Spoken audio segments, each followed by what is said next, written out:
வீரராகவன் இந்திய உளவு அமைப்பான ராவோட ஒரு மிகச்சிறந்த ஏஜென்ட்.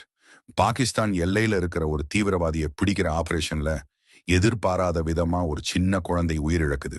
அதனால ஏற்பட்ட மன உளைச்சலால வீரா தன் வேலையை விட்டுட்டு சாதாரண வாழ்க்கைக்கு திரும்புறான். சென்னைக்கு வர்ற வீரா பிரீத்திங்கிற பொண்ணை காதலிக்கிறான்.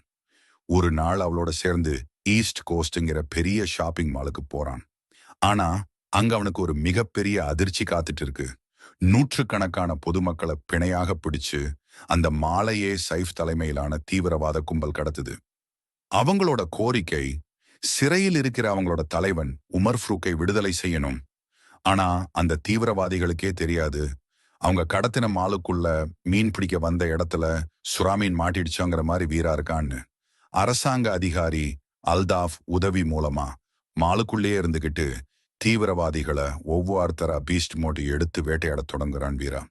தீவிரவாதிகளின் சதி திட்டங்களை முறியடிச்சு துப்பாக்கி சூடு குண்டு வெடிப்புக்கு நடுவுல மாலில் இருந்த மொத்த பிணைய கைதிகளையும் காப்பாத்துறான்.